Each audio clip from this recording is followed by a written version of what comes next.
세월이 흘러 제 머리카락은 희끗해졌고 제 손은 주름으로 가득합니다. 한때 주님의 품에 기대어 그분의 심장 소리를 듣던 젊은이는 이제 마지막 남은 사도로서 지난 날을 되돌아보며 붓을 듭니다. 제 눈은 침침해졌지만 제 영혼에 새겨진 그분의 모습은 세월이 흐를수록 더욱 선명해집니다. 제가 지금 이 글을 쓰는 이유는 단순한 회고를 위함이 아닙니다. 어둠 속에서 길을 잃고 두려움에 떠는 사랑하는 형제자매들에게 제가 보고 듣고 만졌던 그 생명의 빛을 전하기 위함입니다. 요즘 우리 믿음의 공동체에 시련의 바람이 거세게 불고 있다는 소식을 듣습니다. 유대교 회당의 지도자들은 예수를 그리스도로 고백하는 이들을 더는 형제로 여기지 않고 출교시킨다고 들었습니다. 출교란 단순히 회당의 문 밖으로 쫓겨나는 것만을 의미하지 않습니다. 그것은 평생을 의지해온 공동체로부터의 단절이며 사회적, 경제적, 그리고 영적인 고립을 뜻합니다. 수세대에 걸쳐 이어져 온 삶의 터전과 관계 속에서 뿌리 뽑히는 고통이지요. 이로 인해 많은 이들이 믿음의 길 위에서 흔들리고 심지어는 자신이 믿는 바가 과연 진실인지 의심하며 고뇌에 빠져 있다는 사실이 제 마음을 무겁게 짓누릅니다. 그들이 겪는 아픔과 외로움이 마치 제 살을 애는 듯합니다. 저는 그들과 함께 걷고 먹고 마셨던 사람입니다. 그분의 옷자락을 만졌고 그분의 음성을 직접 들었던 사람입니다. 그분은 단순한 위대한 스승이나 선지자가 아니었습니다.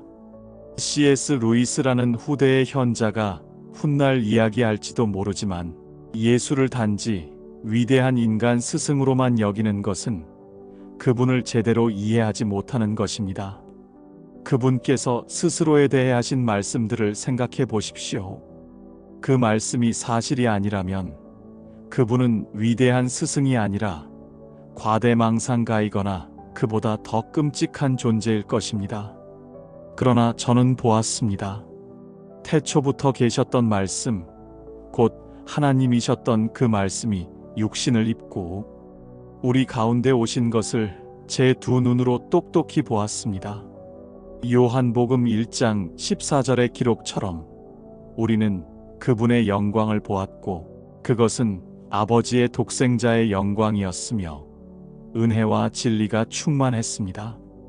이것은 시적인 표현이나 비유가 아닙니다. 제가 경험한 가장 명백한 실체입니다. 그래서 저는 기록하기로 결심했습니다. 다른 이들이 기록한 복음서들도 물론 귀하고 진실됩니다. 하지만 저는 조금 다른 관점에서 그분의 신성과 영광을 더욱 분명하게 드러내고 싶었습니다. 제가 기록한 7가지의 표적들은 단순한 기적 이야기가 아닙니다. 물이 포도주로 변한 첫 표적부터 죽은 나사로를 살리신 일에 이르기까지 각각의 표적은 예수님이 누구이신지를 가리키는 손가락과 같습니다. 그것은 그분이 창조의 주인이시며 생명의 주관자이시고 어둠을 이기시는 빛이심을 증거하는 이정표입니다. 이 표적들을 통해 여러분이 혼란스러운 현실 너머에 있는 영원한 진리를 발견하기를 소망합니다. 무엇보다 제가 이 글을 통해 전하고 싶은 핵심은 요한복음 20장 31절에 담겨 있습니다. 오직 이것을 기록함은 너희로 예수께서 하나님의 아들 그리스도이심을 믿게 하려 하며 또 너희로 믿고 그 이름을 힘입어 생명을 얻게 하려 함이니라. 이 구절이 제 모든 기록의 목적이자 이유입니다. 첫째는 믿음을 위함입니다. 여러분을 회당에서 내쫓는 그들은 예수를 신성 모독자라 말하지만 저는 증언합니다. 그분은 하나님께서 약속하신 바로 그 그리스도, 우리의 구원자이시며 살아계신 하나님의 아들이십니다. 이 믿음 위에 굳건히 서십시오. 세상이 주는 낙인과 평가가 여러분의 정체성을 흔들게 두지 마십시오. 둘째는 생명을 얻게 하기 위함입니다. 여기서 말하는 생명이란 그저 숨 쉬고 살아가는 육체의 생명을 넘어섭니다. 그것은 하나님과의 영원한 사귐 속에서 누리는 참된 생명, 곧 영생입니다. 주님께서는 스스로를 내가 곧 길이요, 진리요, 생명이라고 요한복음 14장 6절에서 말씀하셨습니다. 세상은 우리에게서 많은 것을 빼앗아 갈 수 있습니다. 재산을 빼앗고 명예를 더럽히고 심지어 육신의 생명까지 위협할 수 있습니다. 그러나 주님께서 주시는 이 영원한 생명은 그 누구도 그 어떤 권세도 빼앗을 수 없습니다. 출교의 아픔과 박해의 두려움 속에서도 이 영원한 생명의 약속을 붙들 때 우리는 비로소 세상이 줄 수도 없고 알 수도 없는 참된 평안을 누리게 될 것입니다. 제가 이 글을 통해 나누고 싶은 것은 바로 그 생명의 약속에 대한 확신입니다. 부디 이 글을 읽는 모든 이들이 제가 만났던 예수님을 인격적으로 만나고 그분 안에서 참된 믿음과 영원한 생명을 발견하게 되기를 간절히 기도합니다.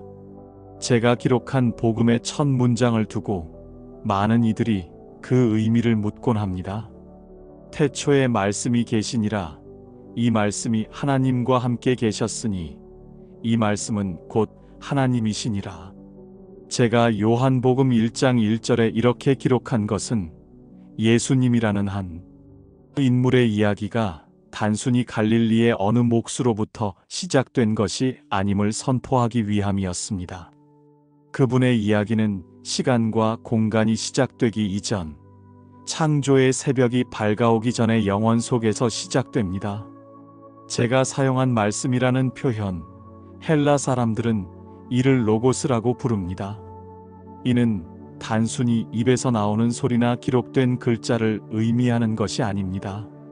그것은 우주를 관통하는 신적인 이성이며 모든 존재의 근원이 되는 창조의 원리이고 하나님의 생각과 뜻 그 자체의 표현입니다. 저는 그 말씀이 인격적인 존재, 바로 예수 그리스도이심을 증언하고자 했습니다. 그분은 하나님 곁에서 그저 침묵하고 계셨던 분이 아닙니다. 요한복음 1장 3절이 증언하듯 만물이 그로 말미암아 지은 바 되었으니 지은 것이 하나도 그가 없이는 된 것이 없느니라. 지금 여러분이 보고 느끼는 저 하늘과 땅, 작은 들풀 하나에 이르기까지 모든 것이 그분의 손을 거쳐 존재하게 되었습니다. 그분은 창조의 동역자이실 뿐만 아니라 창조 그 자체의 능력이십니다. 그리고 제 평생을 뒤흔들었던 가장 경이로운 사건은 이 영원하고 무한하신 말씀이 유한한 인간의 몸을 입고 우리 가운데 오셨다는 사실입니다. 요한복음 1장 14절의 고백처럼 말씀이 육신이 되어 우리 가운데 거하심에 우리가 그의 영광을 보니 아버지의 독생자의 영광이요 은혜와 진리가 충만하더라. 상상해 보십시오. 우주를 지으신 창조주께서 시간의 제약을 받는 아기가 되시고 배고픔과 목마름, 피로와 고통을 느끼는 연약한 인간이 되셨습니다. 이것은 신이 인간의 모습을 잠시 빌려 연기한 것이 아닙니다. 그분은 참으로 우리와 같은 사람이 되셨습니다. 그럼에도 불구하고 우리는 그분의 살과 피 너머에서 스며 나오는 영광을 보았습니다. 그것은 세상의 권력자들이 뽐내는 덧없는 영광이 아니라 하늘 아버지로부터 온 독생자의 본질적인 영광이었습니다. 그분의 눈빛에서, 그분의 말씀에서, 그분의 손길에서 우리는 은혜와 진리가 무엇인지 비로소 깨달았습니다. 이 말씀 안에는 생명이 있었으니 이 생명은 사람들의 빛이라고 저는 기록했습니다. 예수님은 어두운 세상에 빛으로 오셨습니다. 여기서 빛이란 단순히 윤리적인 가르침이나 지혜로운 교훈을 의미하는 것이 아닙니다. 훗날 C.S. 루이스 같은 이는 태양과 달빛을 비유로 들어 설명할지도 모르겠습니다. 어떤 선지자나 현인들은 달빛처럼 하나님의 빛을 반사하여 세상을 비출 수는 있겠지만 예수님은 스스로 빛을 내는 태양과 같으신 분입니다. 그분 자신이 빛의 근원이십니다. 요한복음 1장 5절은 빛이 어둠에 빛이 돼 어둠이 깨닫지 못하더라고 말합니다. 세상의 불의와 무지, 절망과 죽음의 그늘이 아무리 짙게 드리워져 있다 할지라도 그 어둠은 결코 빛 자체를 소멸시킬 수 없습니다. 어둠은 빛의 부재일 뿐 빛을 이길 수 있는 실체가 아니기 때문입니다. 그 빛을 받아들이는 자는 더 이상 어둠 속을 헤매지 않고 생명의 길을 걷게 될 것입니다. 결국 제가 전하고자 하는 모든 것은 생명이라는 단어로 귀결됩니다. 예수님께서 이 땅에 오신 목적은 우리에게 생명을 주시고 더 풍성히 주시기 위함입니다. 그분은 스스로를 생명의 떡이라 요한복음 6장 35절에서 칭하셨고 죽은 나사로의 무덤 앞에서 나는 부활이요 생명이라고 요한복음 11장 25절에서 선포하셨습니다. 이 생명은 심장이 뛰고 숨을 쉬는 육체적 생존을 의미하지 않습니다. 그것은 하나님과 연결된 영적인 생명, 시간의 한계를 넘어서는 영원한 생명입니다. 세상이 주는 쾌락이나 만족과는 비교할 수 없는 참된 평안과 기쁨을 주는 생명입니다. 박해 속에서 모든 것을 잃을지라도 이 생명을 소유한 자는 가장 소중한 것을 가진 사람입니다. 이 영원한 말씀이신 예수님, 세상의 유일한 빛이신 그분 안에 거할 때 우리는 비로소 죽음을 이기는 참된 생명을 누리게 되는 것입니다. 이것이 제가 제 목숨을 다해 증언하고자 하는 복음의 핵심입니다. 제가 그분의 곁에서 보낸 세월을 돌이켜보면 유독 잊히지 않는 순간들이 있습니다. 그것은 주님께서 당신 자신을 가리켜 나는 이다라고 선언하시던 때입니다. 그분의 말씀은 단순한 비유나 설명이 아니었습니다. 그것은 마치 캄캄한 밤하늘에 번개가 내리치듯 영원한 실체가 우리의 시간 속으로 뚫고 들어와 당신의 정체를 드러내는 계시의 순간이었습니다. 모세가 불타는 떨기나무 앞에서 들었던 거룩한 이름처럼 주님의 자기 선언은 그분이 누구이신지를 가장 명확하고 장엄하게 보여주었습니다. 저는 군중들이 육신의 굶주림에 허덕이는 것을 보았습니다. 주님께서는 떡 5개와 물고기 2마리로 5,000명을 먹이시는 기적을 행하셨습니다. 그러나 사람들의 관심이 오직 사라질 양식에만 머물러 있을 때 그분은 더 깊은 갈망에 대해 말씀하셨습니다. 요한복음 6장 35절에서 나는 생명의 떡이다라고 선언하셨을 때 저는 그 의미를 깨달았습니다. 우리의 영혼 또한 굶주리고 목마르다는 것을, 그리고 세상의 그 어떤 것으로도 채울 수 없는 그 허기를 오직 주님 자신만이 채울 수 있다는 것을 말입니다. 그분은 우리에게 생명을 주는 양식일 뿐 아니라 생명 그 자체이셨습니다. 또한 우리는 영적인 어둠 속에서 길을 잃고 헤매는 존재들입니다. 무엇이 참인지 거짓인지, 어디로 가야 할지 알지 못하는 혼돈 속에서 주님은 요한복음 8장 12절을 통해 나는 세상의 빛이다라고 말씀하셨습니다. 그분을 따르는 것은 어둠 속에서 더듬거리는 삶을 끝내고 모든 것을 명확히 볼 수 있는 생명의 빛 가운데로 걸어 들어가는 것과 같습니다. 그 빛은 우리를 안전한 곳으로 인도합니다. 그래서 주님은 요한복음 10장 7절에서 나는 양의 문이다라고 덧붙이셨습니다. 오직 그 문을 통해서만 우리는 하나님의 보호하심과 구원의 안식처로 들어갈 수 있습니다. 다른 길은 없으며 다른 문은 사꾼과 도둑의 길일 뿐입니다. 그 문으로 들어간 우리는 더 이상 홀로가 아닙니다.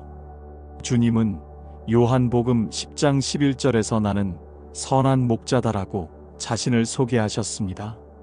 선한 목자는 양들을 위해 자신의 목숨까지도 내어놓습니다. 저는 이 말씀이 십자가 위에서 어떻게 성취되었는지를 제 눈으로 똑똑히 보았습니다. 그분은 우리 한 사람 한 사람의 이름을 아시고 우리를 지키기 위해 자신의 생명을 버리셨습니다. 그분의 희생적인 사랑이야말로 우리가 따르는 목자의 가장 위대한 증표입니다. 사랑하는 마르다와 마리아가 그의 오라비 나사로의 죽음 앞에서 절망하고 있을 때 주님께서는 인류의 가장 큰 두려움인 죽음을 정면으로 마주하며 선포하셨습니다. 요한복음 11장 25절의 말씀, 나는 부활이요 생명이다. 그분은 단지 부활을 주실 수 있는 분이 아니라 그분 자신이 부활이고 생명이셨습니다. 그러므로 그분을 믿는 자는 설령 육신이 죽더라도 영원히 살 것이라는 약속은 슬픔에 잠긴 우리 모두에게 가장 큰 위로와 소망이 되었습니다. 이 모든 선언은 결국 하나의 진리로 모입니다. 제 동료였던 도마가 길을 물었을 때 주님께서는 요한복음 14장 6절에서 가장 근본적인 자기 선언을 하셨습니다. 나는 길이요 진리요 생명이다. 하나님 아버지께로 나아가는 다른 길은 없습니다. 세상의 철학이나 지혜가 아닌 오직 예수 그리스도 그분만이 유일한 길이요 흔들리지 않는 진리요 영원한 생명이십니다. 마지막으로 주님께서는 다락방에서 우리에게 당신과 우리의 관계를 설명해 주셨습니다. 요한복음 15장 1절에서 나는 참 포도나무요 너희는 가지라고 하셨습니다. 이 비유는 우리의 모든 생명력과 존재의 의미가 어디에 뿌리내리고 있는지를 보여줍니다. 가지가 나무에 붙어 있지 않으면 아무 열매도 맺을 수 없고 말라버려지듯 우리 또한 주님 안에 거하지 않으면 아무것도 할 수 없습니다. 그분과의 친밀하고 살아있는 연결만이 우리 삶을 의미 있고 풍성하게 만듭니다. 이 7가지 선언은 그분이 누구이신지에 대한 다채로운 그림이자 우리가 그분 안에서 무엇을 누리게 되는지에 대한 영원한 약속입니다. 제가 기록한 모든 사건들, 특히 사람들이 기적이라 부르는 일들에는 하나의 분명한 목적이 있었습니다. 저는 단지 사람들을 놀라게 하거나 신비로운 이야기를 전하기 위해 붓을 든 것이 아닙니다. 제가 목격한 모든 놀라운 일들은 그 자체로 끝나는 현상이 아니라 더 위대한 실체를 가리키는 표적이었습니다. 길가의 표지판이 목적지를 알려주지만 스스로 목적지가 아닌 것처럼 제가 기록한 표적들은 모두 단 한 분, 예수께서 하나님의 아들 그리스도이심을 가리키고 있습니다. 그 표적들을 통해 여러분이 보고 믿음에 이르도록 돕는 것, 그것이 제 기록의 심장입니다. 모든 것은 갈릴리 가나의 한 혼인 잔치에서 시작되었습니다. 잔치의 흥을 돋우던 포도주가 떨어졌을 때 주님께서는 하인들에게 명하여 돌 항아리에 물을 채우게 하셨습니다. 유대인의 정결 예법에 따라 놓여있던 텅 빈 항아리들이었습니다. 그 물이 순식간에 최상의 포도주로 변하는 것을 보았을 때 저는 단순한 기적 이상의 의미를 느꼈습니다. 그것은 낡고 형식만 남은 율법의 시대가 가고 생명과 기쁨이 넘치는 은혜의 시대가 도래했음을 알리는 선포와 같았습니다. 요한복음 2장 11절에 기록했듯이 예수께서 이 첫 표적을 갈릴리 가나에서 행하여 그의 영광을 나타내심에 제자들이 그를 믿으니라. 이것이 바로 표적의 역할입니다. 영광을 드러내고 그 영광을 본 자들을 믿음으로 이끄는 것입니다. 광야에서 5,000명을 먹이신 오병이어의 표적도 마찬가지입니다. 허기진 군중들은 기적적으로 주어진 보리떡과 물고기에 열광했지만 주님께서는 그들의 육체적 배고픔을 넘어 영혼의 굶주림을 보셨습니다. 그 표적은 썩어 없어질 양식이 아니라 영원한 생명을 주는 참된 양식, 바로 예수님. 자신을 믿음으로 받아들여야 한다는 더 깊은 진리를 가리키는 손가락이었습니다. 날 때부터 맹인이었던 사람을 고치셨을 때 우리는 또 다른 차원의 표적을 보게 되었습니다. 사람들은 그의 불행이 누구의 죄 때문인지를 두고 논쟁했지만 주님께서는 그를 통해 하나님의 일을 나타내고자 하셨습니다.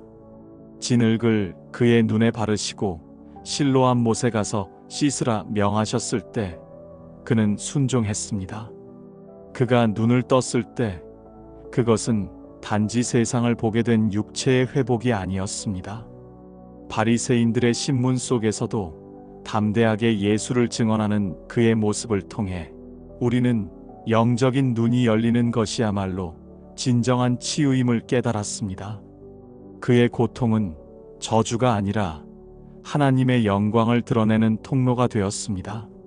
모든 표적의 절정은 죽은 나사로를 다시 살리신 사건이었습니다.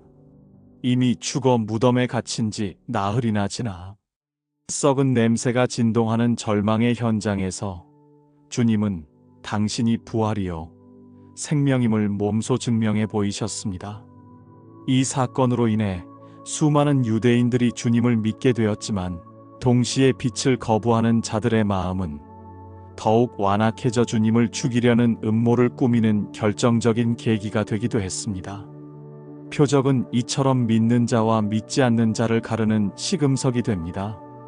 마지막으로 제 형제 도마의 이야기를 하지 않을 수 없습니다. 그는 우리 모두가 마음속에 품고 있을 법한 의심을 대변했습니다. 부활하신 주님을 직접 보고 그 상처를 만져보기 전에는 믿을 수 없다고 고집했습니다. 주님께서는 그런 도마를 꾸짖지 않으시고 친히 나타나 그의 의심을 풀어주셨습니다. 그 순간 도마는 나의 주님이시요 나의 하나님이시니이다라는 위대한 신앙을 고백했습니다. 그때 주님께서 하신 말씀이 제 가슴에 깊이 새겨져 있습니다. 요한복음 20장 29절의 말씀입니다. 너는 나를 본 고로 믿느냐 보지 못하고 믿는 자들은 복되도다. 이 말씀은 바로 지금 이 글을 읽는 여러분을 위한 것입니다. 여러분은 저처럼 그분을 직접 보거나 만지지 못했습니다. 그러나 제가 기록한 이 표적들의 증언을 통해 보지 않고도 믿는 복된 믿음에 굳건히 서시기를 간절히 소망합니다. 제가 기록한 모든 증언의 가장 깊은 곳에는 하나의 샘이 흐르고 있습니다. 그것은 바로 세상을 향한 하나님의 사랑입니다. 만약 이 사랑을 이해하지 못한다면 제가 기록한 표적도 주님의 가르침도 그 참된 의미를 잃고 맙니다. 밤에 주님을 찾아왔던 니고데모와의 대화 속에서 주님께서는 복음의 정수를 한 문장으로 요약해 주셨습니다. 저는 그 말씀을 요한복음 3장 16절에 이렇게 기록했습니다. 하나님이 세상을 이처럼 사랑하사 독생자를 주셨으니 이는 그를 믿는 자마다 멸망하지 않고 영생을 얻게 하려 하심이라. 이 말씀 속에는 모든 것의 시작과 끝이 담겨 있습니다. 시작은 하나님의 사랑입니다. 그 사랑은 막연하거나 추상적인 감정이 아닙니다. 이처럼 사랑하사라는 말에는 측량할 수 없는 깊이와 넓이가 담겨 있습니다. 그 사랑의 증거는 바로 독생자를 주셨다는 사실입니다. 하나님께서는 가장 귀한 아들을 아낌없이 내어주시는 희생을 통해 당신의 사랑을 확증하셨습니다. 그리고 그 목적은 분명합니다. 우리가 멸망하지 않고 영생을 얻게 하는 것입니다. 여기서 영생이란 단순히 죽지 않고 영원히 시간을 보내는 것을 의미하지 않습니다. 그것은 하나님의 생명에 참여하는 것이며 그분과의 깊고 영원한 사귐 속으로 들어가는 것입니다. 시간의 길이가 아니라 삶의 질에 대한 이야기입니다. 저는 이 영생의 개념을 한낮의 우물가에서 만난 사마리아 여인과의 대화를 통해 더욱 생생하게 깨달았습니다. 사람들의 눈을 피해 물을 기르러 나왔던 그 여인은 마음속 깊은 곳에 채워지지 않는 갈증을 안고 살아가던 사람이었습니다. 주님께서는 그 여인에게 육신의 목마름을 해결해주는 우물물이 아닌 영원히 목마르지 않는 생수를 주겠다고 약속하셨습니다.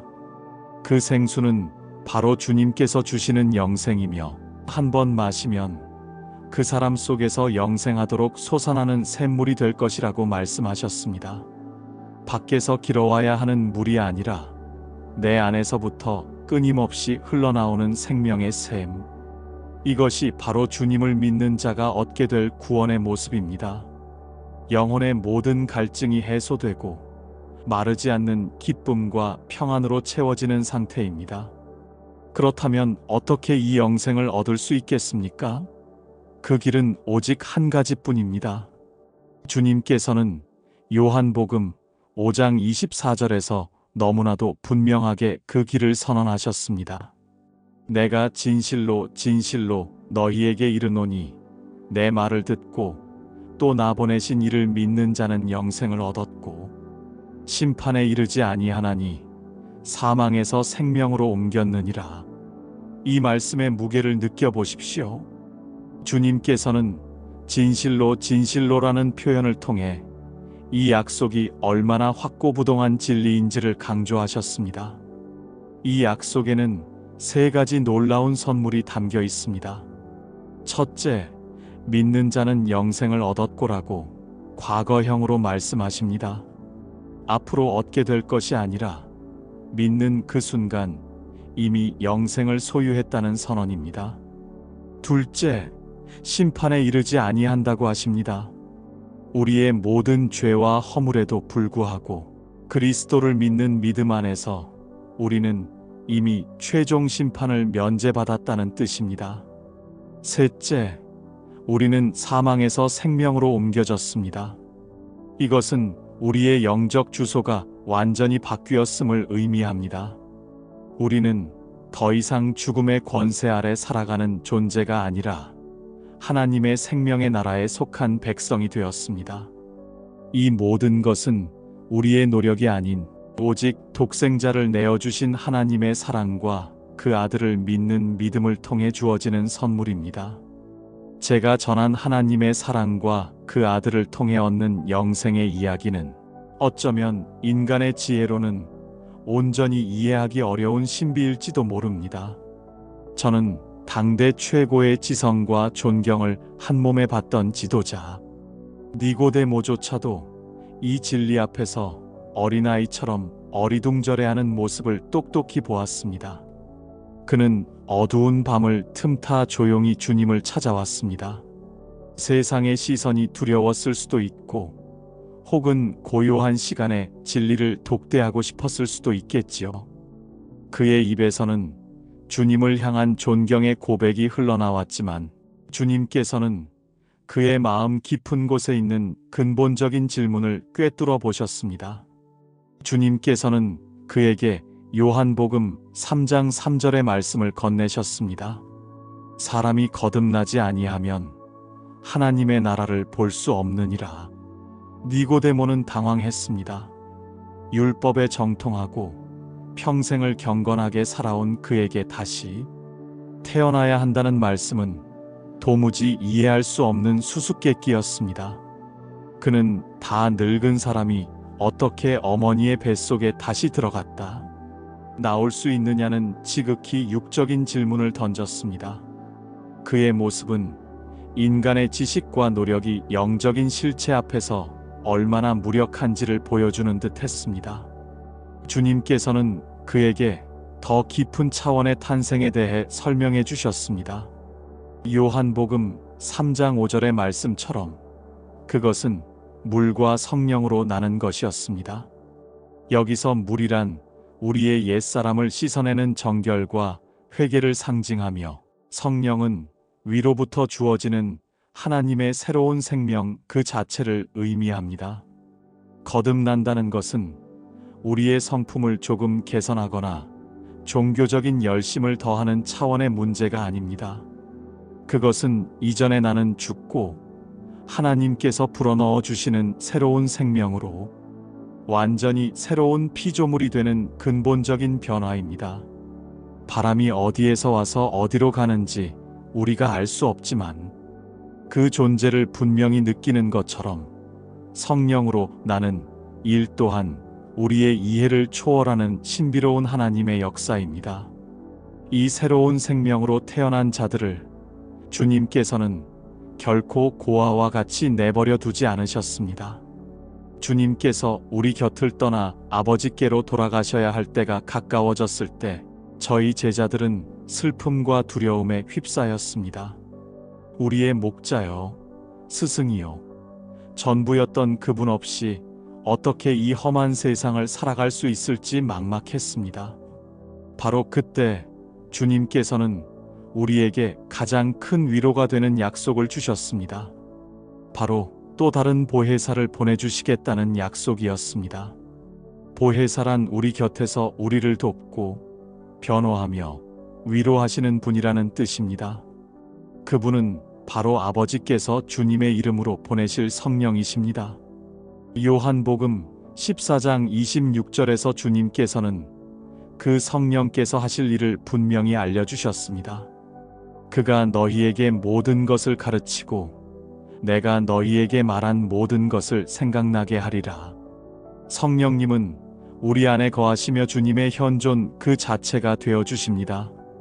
우리가 주님의 말씀을 이해하지 못할 때 지혜를 주시고 우리가 그 말씀을 잊어버릴 때 기억나게 하십니다. 제가 지금 이 모든 일들을 기억하고 기록할 수 있는 것도 바로 제 안에 계신 성령님의 도우심 덕분입니다. 또한 그분은 우리 안에서만 일하시는 것이 아니라 세상을 향해서도 일하십니다. 무엇이 죄인지, 무엇이 참된 의인지, 그리고 이 세상의 마지막이 어떠할지에 대해 세상을 깨우치고 책망하십니다. 결국 거듭남은 성령을 통해 하나님의 생명으로 태어나는 사건이며 그 후의 모든 삶은 우리 안에 오신 성령님과 동행하며 그분의 가르침과 인도를 따라 살아가는 여정입니다. 이것이 바로 육신으로 오셨던 주님께서 이제는 영으로 우리 각 사람 안에 거하시며 영원히 함께 하시는 신비입니다. 주님의 가르침은 언제나 그분의 삶 자체를 통해 증명되었습니다.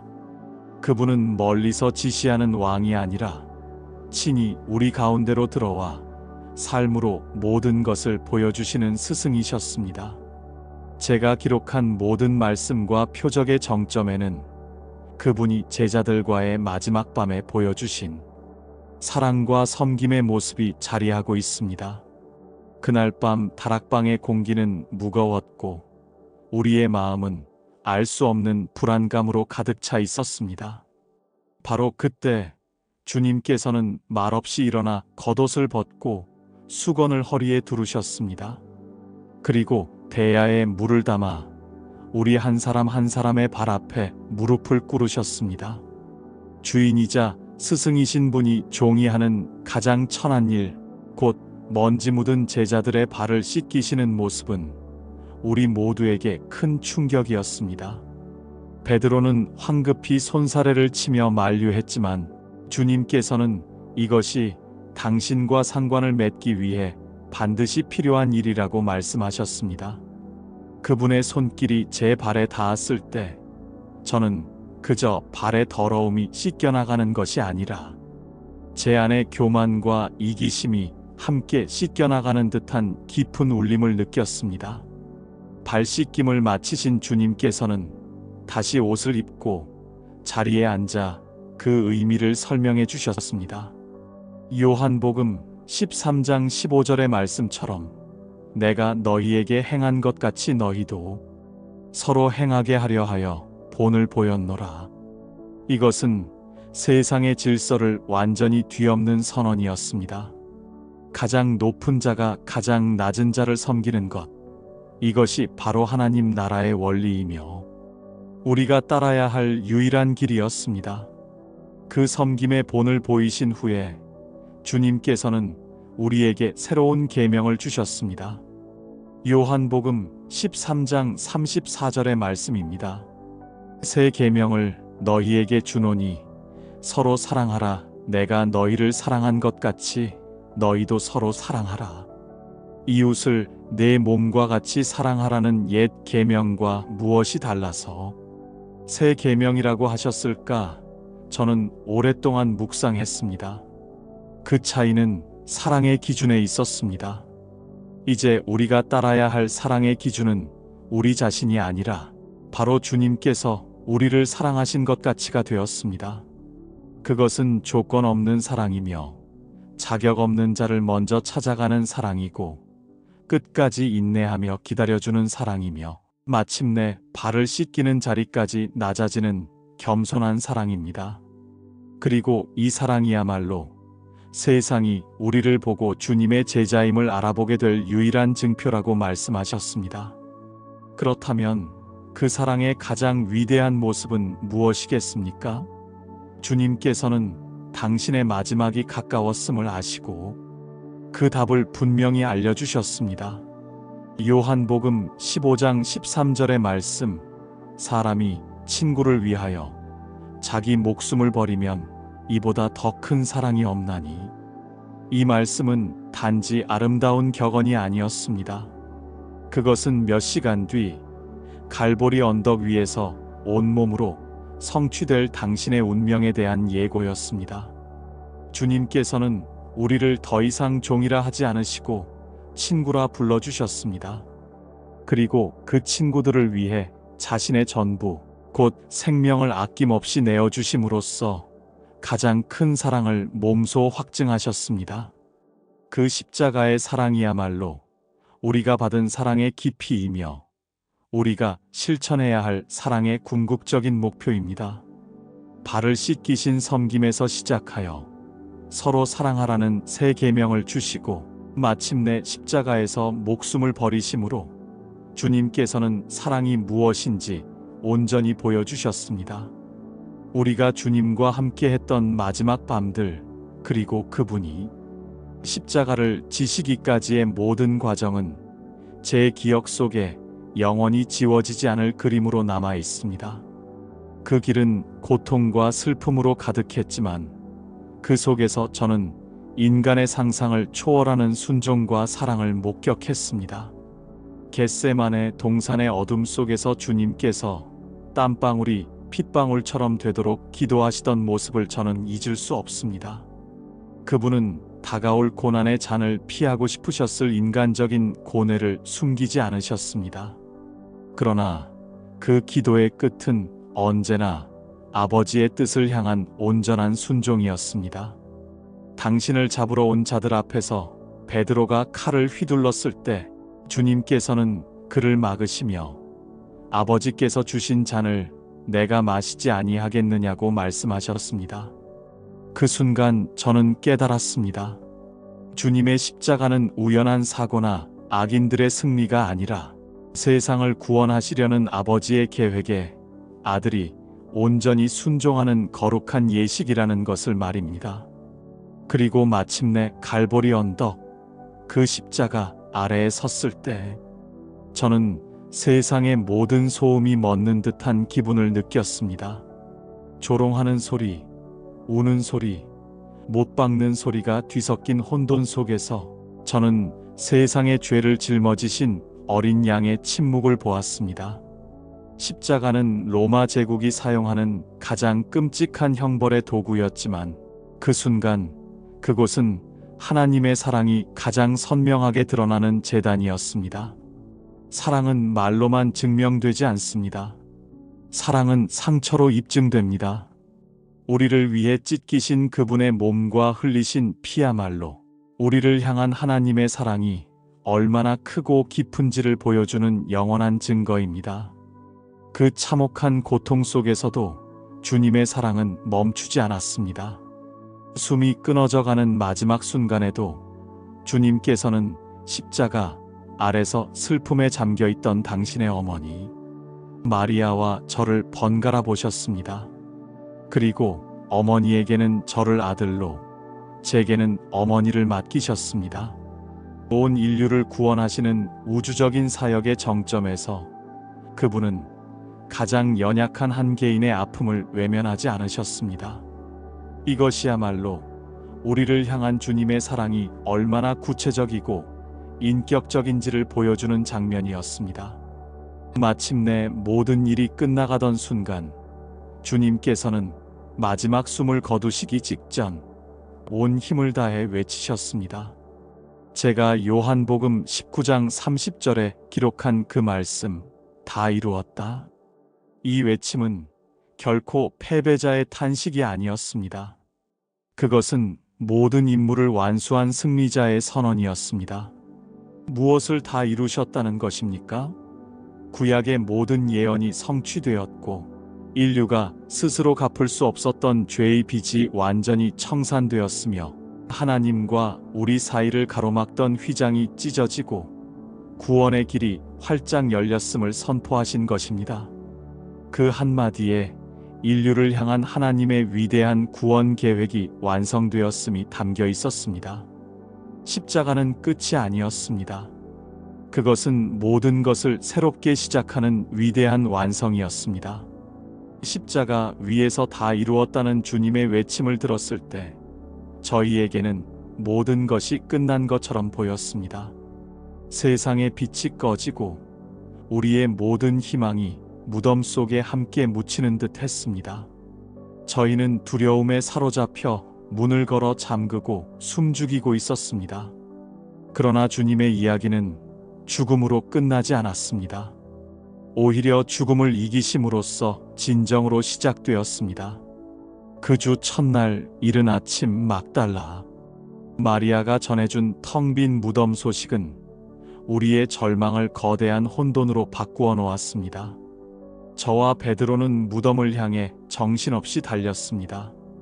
그리고 그 안에서 주님의 시신을 감쌌던 세마포가 가지런히 놓여 있는 것을 보았을 때 제 마음 속에는 아주 작은 믿음의 씨앗이 싹트기 시작했습니다.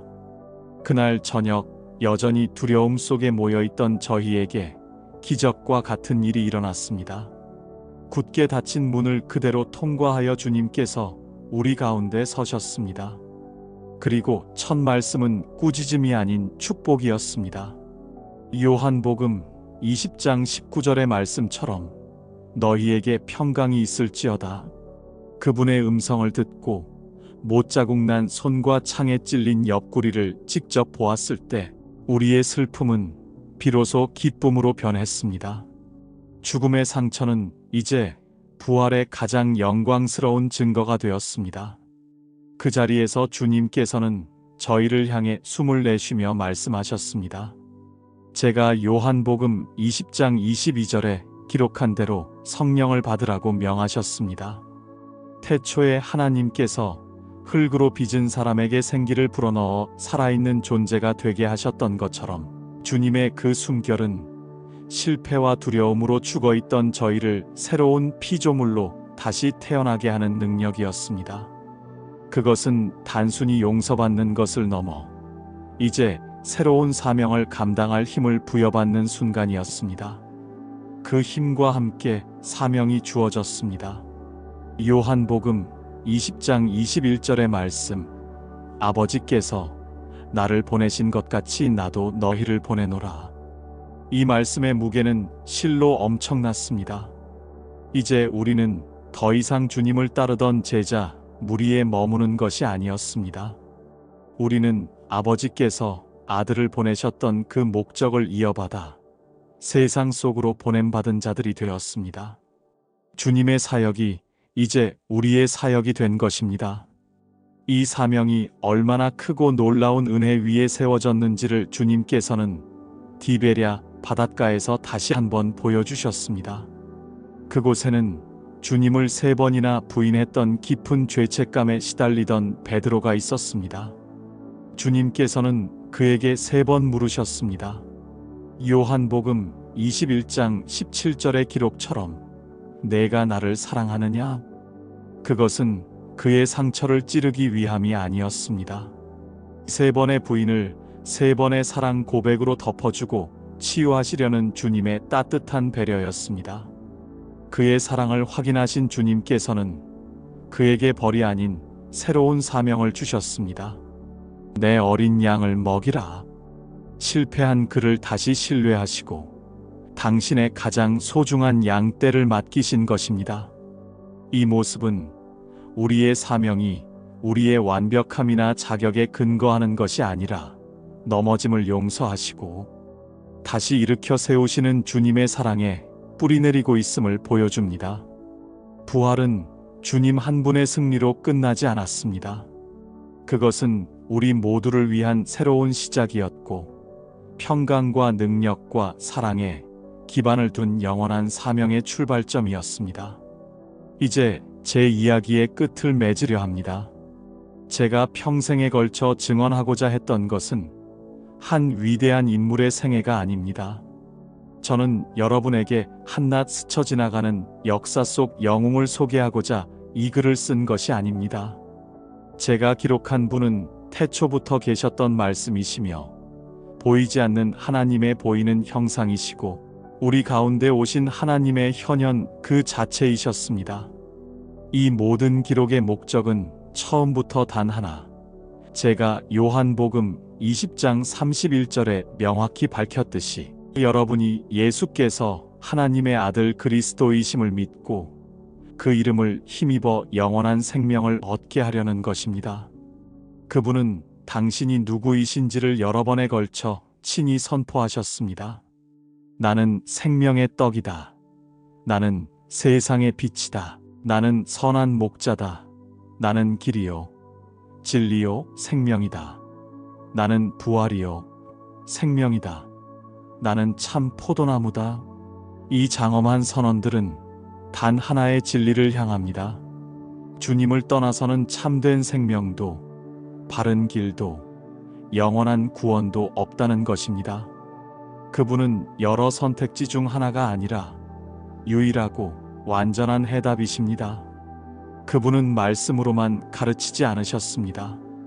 그분의 사역은 수많은 표적과 사랑의 행위로 가득 차 있었습니다. 가나의 혼인 잔치에서 물을 포도주로 바꾸신 첫 표적부터 병든 자를 고치시고 굶주린 5,000명을 먹이시고 죽은 나사로를 살리신 일에 이르기까지 그 모든 기적들은 사람들을 놀라게 하기 위함이 아니었습니다. 그것은 하나님 나라가 이미 우리 가운데 임했음을 알리는 징표였으며 그 모든 표적의 끝은 언제나 믿음을 향한 따뜻한 초청이었습니다.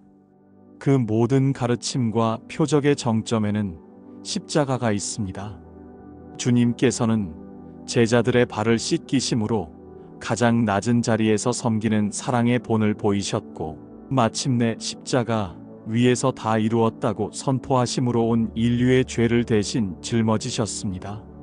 세상의 눈으로 볼 때 그 죽음은 비참한 실패였지만 믿음의 눈으로 볼 때 그것은 가장 낮은 자리에서 이루어진 가장 위대한 승리였습니다.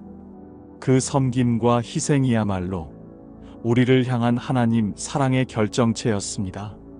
그러나 이야기는 거기서 끝나지 않았습니다. 주님께서는 죽음을 이기고 부활하셨고 제자들에게 성령을 약속하시며 당신이 시작하신 그 위대한 사명을 우리에게 맡기셨습니다.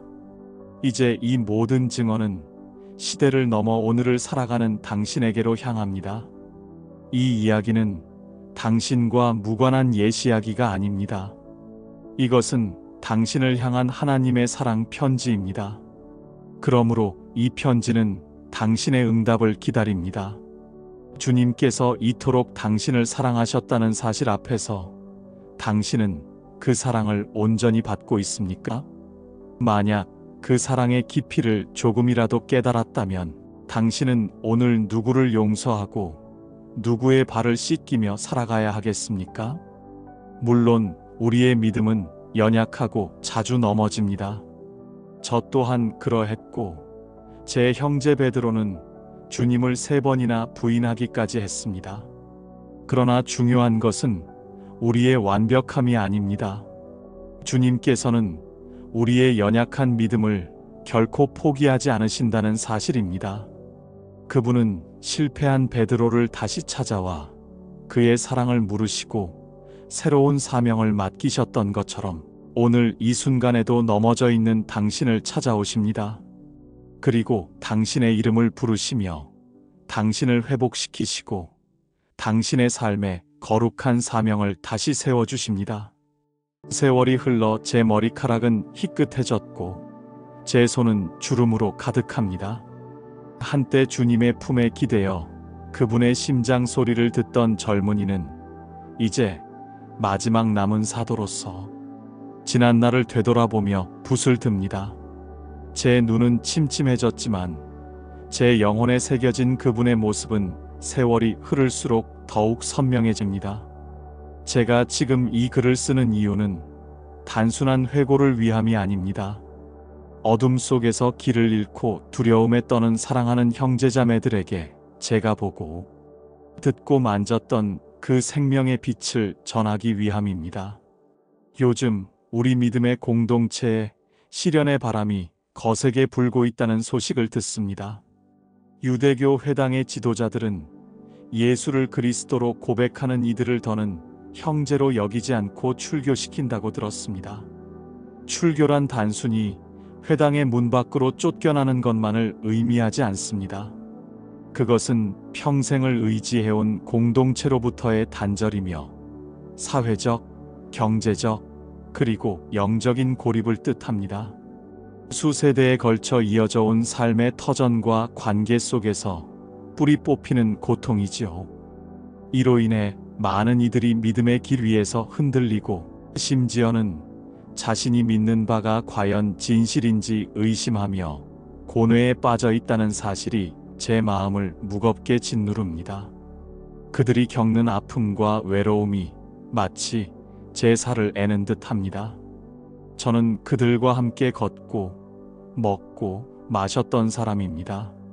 그분의 옷자락을 만졌고 그분의 음성을 직접 들었던 사람입니다. 그분은 단순한 위대한 스승이나 선지자가 아니었습니다. C.S. 루이스라는 후대의 현자가 훗날 이야기할지도 모르지만 예수를 단지 위대한 인간 스승으로만 여기는 것은 그분을 제대로 이해하지 못하는 것입니다. 그분께서 스스로에 대해 하신 말씀들을 생각해 보십시오. 그 말씀이 사실이 아니라면 그분은 위대한 스승이 아니라 과대망상가이거나 그보다 더 끔찍한 존재일 것입니다. 그러나 저는 보았습니다. 태초부터 계셨던 말씀, 곧 하나님이셨던 그 말씀이 육신을 입고 우리 가운데 오신 것을 제 두 눈으로 똑똑히 보았습니다. 요한복음 1장 14절의 기록처럼 우리는 그분의 영광을 보았고 그것은 아버지의 독생자의 영광이었으며 은혜와 진리가 충만했습니다. 이것은 시적인 표현이나 비유가 아닙니다. 제가 경험한 가장 명백한 실체입니다. 그래서 저는 기록하기로 결심했습니다. 다른 이들이 기록한 복음서들도 물론 귀하고 진실됩니다. 하지만 저는 조금 다른 관점에서 그분의 신성과 영광을 더욱 분명하게 드러내고 싶었습니다. 제가 기록한 7가지의 표적들은 단순한 기적 이야기가 아닙니다. 물이 포도주로 변한 첫 표적부터 죽은 나사로를 살리신 일에 이르기까지 각각의 표적은 예수님이 누구이신지를 가리키는 손가락과 같습니다. 그것은 그분이 창조의 주인이시며 생명의 주관자이시고 어둠을 이기시는 빛이심을 증거하는 이정표입니다. 이 표적들을 통해 여러분이 혼란스러운 현실 너머에 있는 영원한 진리를 발견하기를 소망합니다. 무엇보다 제가 이 글을 통해 전하고 싶은 핵심은 요한복음 20장 31절에 담겨 있습니다. 오직 이것을 기록함은 너희로 예수께서 하나님의 아들 그리스도이심을 믿게 하려 하며 또 너희로 믿고 그 이름을 힘입어 생명을 얻게 하려 함이니라. 이 구절이 제 모든 기록의 목적이자 이유입니다. 첫째는 믿음을 위함입니다. 여러분을 회당에서 내쫓는 그들은 예수를 신성 모독자라 말하지만 저는 증언합니다. 그분은 하나님께서 약속하신 바로 그 그리스도, 우리의 구원자이시며 살아계신 하나님의 아들이십니다. 이 믿음 위에 굳건히 서십시오. 세상이 주는 낙인과 평가가 여러분의 정체성을 흔들게 두지 마십시오. 둘째는 생명을 얻게 하기 위함입니다. 여기서 말하는 생명이란 그저 숨 쉬고 살아가는 육체의 생명을 넘어섭니다. 그것은 하나님과의 영원한 사귐 속에서 누리는 참된 생명, 곧 영생입니다. 주님께서는 스스로를 내가 곧 길이요, 진리요, 생명이라고 요한복음 14장 6절에서 말씀하셨습니다. 세상은 우리에게서 많은 것을 빼앗아 갈 수 있습니다. 재산을 빼앗고 명예를 더럽히고 심지어 육신의 생명까지 위협할 수 있습니다.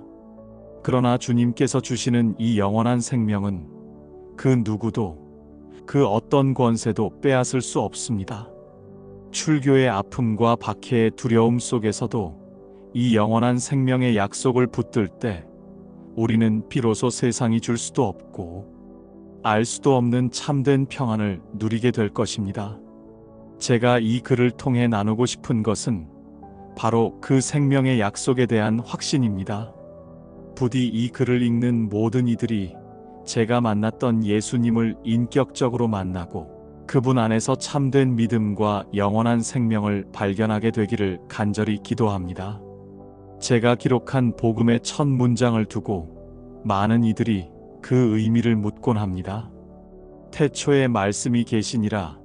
이 말씀이 하나님과 함께 계셨으니 이 말씀은 곧 하나님이시니라.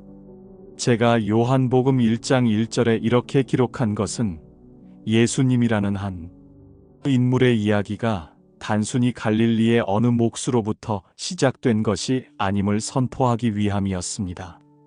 그분의 이야기는 시간과 공간이 시작되기 이전, 창조의 새벽이 밝아오기 전에 영원 속에서 시작됩니다. 제가 사용한 말씀이라는 표현, 헬라 사람들은 이를 로고스라고 부릅니다. 이는 단순히 입에서 나오는 소리나 기록된 글자를 의미하는 것이 아닙니다.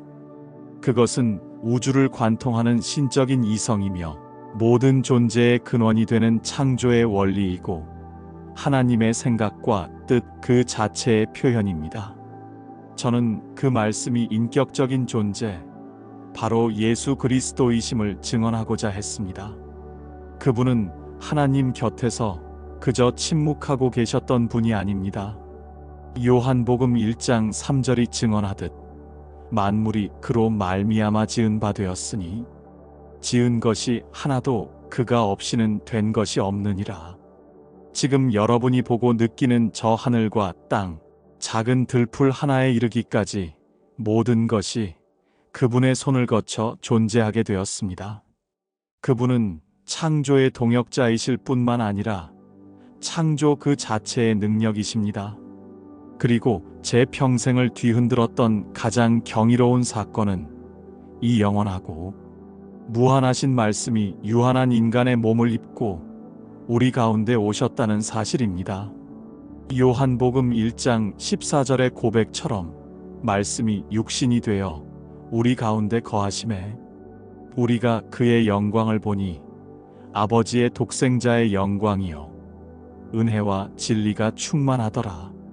상상해 보십시오. 우주를 지으신 창조주께서 시간의 제약을 받는 아기가 되시고 배고픔과 목마름, 피로와 고통을 느끼는 연약한 인간이 되셨습니다. 이것은 신이 인간의 모습을 잠시 빌려 연기한 것이 아닙니다. 그분은 참으로 우리와 같은 사람이 되셨습니다. 그럼에도 불구하고 우리는 그분의 살과 피 너머에서 스며 나오는 영광을 보았습니다. 그것은 세상의 권력자들이 뽐내는 덧없는 영광이 아니라 하늘 아버지로부터 온 독생자의 본질적인 영광이었습니다. 그분의 눈빛에서, 그분의 말씀에서, 그분의 손길에서 우리는 은혜와 진리가 무엇인지 비로소 깨달았습니다. 이 말씀 안에는 생명이 있었으니 이 생명은 사람들의 빛이라고 저는 기록했습니다. 예수님은 어두운 세상에 빛으로 오셨습니다. 여기서 빛이란 단순히 윤리적인 가르침이나 지혜로운 교훈을 의미하는 것이 아닙니다. 훗날 C.S. 루이스 같은 이는 태양과 달빛을 비유로 들어 설명할지도 모르겠습니다. 어떤 선지자나 현인들은 달빛처럼 하나님의 빛을 반사하여 세상을 비출 수는 있겠지만 예수님은 스스로 빛을 내는 태양과 같으신 분입니다. 그분 자신이 빛의 근원이십니다. 요한복음 1장 5절은 빛이 어둠에 빛이 돼 어둠이 깨닫지 못하더라고 말합니다. 세상의 불의와 무지, 절망과 죽음의 그늘이 아무리 짙게 드리워져 있다 할지라도 그 어둠은 결코 빛 자체를 소멸시킬 수 없습니다. 어둠은 빛의 부재일 뿐 빛을 이길 수 있는 실체가 아니기 때문입니다. 그 빛을 받아들이는 자는 더 이상 어둠 속을 헤매지 않고 생명의 길을 걷게 될 것입니다. 결국 제가 전하고자 하는 모든 것은 생명이라는 단어로 귀결됩니다. 예수님께서 이 땅에 오신 목적은 우리에게 생명을 주시고 더 풍성히 주시기 위함입니다. 그분은 스스로를 생명의 떡이라 요한복음 6장 35절에서 칭하셨고 죽은 나사로의 무덤 앞에서 나는 부활이요 생명이라고 요한복음 11장 25절에서 선포하셨습니다. 이 생명은 심장이 뛰고 숨을 쉬는 육체적 생존을 의미하지 않습니다. 그것은 하나님과 연결된 영적인 생명, 시간의 한계를 넘어서는 영원한 생명입니다. 세상이 주는 쾌락이나 만족과는 비교할 수 없는 참된 평안과 기쁨을 주는 생명입니다. 박해 속에서 모든 것을 잃을지라도 이 생명을 소유한 자는 가장 소중한 것을 가진 사람입니다. 이 영원한 말씀이신 예수님, 세상의 유일한 빛이신 그분 안에 거할 때 우리는 비로소 죽음을 이기는 참된 생명을 누리게 되는 것입니다. 이것이 제가 제 목숨을 다해 증언하고자 하는 복음의 핵심입니다. 제가 그분의 곁에서 보낸 세월을 돌이켜보면 유독 잊히지 않는 순간들이 있습니다. 그것은 주님께서 당신 자신을 가리켜 나는 이다라고 선언하시던 때입니다. 그분의 말씀은 단순한 비유나 설명이 아니었습니다. 그것은 마치 캄캄한 밤하늘에 번개가 내리치듯 영원한 실체가 우리의 시간 속으로 뚫고 들어와 당신의 정체를 드러내는 계시의 순간이었습니다. 모세가 불타는 떨기나무 앞에서 들었던 거룩한 이름처럼 주님의 자기 선언은 그분이 누구이신지를 가장 명확하고 장엄하게 보여주었습니다. 저는 군중들이 육신의 굶주림에 허덕이는 것을 보았습니다. 주님께서는 떡 5개와 물고기 2마리로 5,000명을 먹이시는 기적을 행하셨습니다. 그러나 사람들의 관심이 오직 사라질 양식에만 머물러 있을 때 그분은 더 깊은 갈망에 대해 말씀하셨습니다. 요한복음 6장 35절에서 나는 생명의 떡이다라고 선언하셨을 때 저는 그 의미를 깨달았습니다. 우리의 영혼 또한 굶주리고 목마르다는 것을, 그리고 세상의 그 어떤 것으로도 채울 수 없는 그 허기를 오직 주님 자신만이 채울 수 있다는 것을 말입니다. 그분은 우리에게 생명을 주는 양식일 뿐 아니라 생명 그 자체이셨습니다. 또한 우리는 영적인 어둠 속에서 길을 잃고 헤매는 존재들입니다. 무엇이 참인지 거짓인지 어디로 가야 할지 알지 못하는 혼돈 속에서 주님은 요한복음 8장 12절을 통해 나는 세상의 빛이다라고 말씀하셨습니다. 그분을 따르는 것은 어둠 속에서 더듬거리는 삶을 끝내고 모든 것을 명확히 볼 수 있는 생명의 빛 가운데로 걸어 들어가는 것과 같습니다.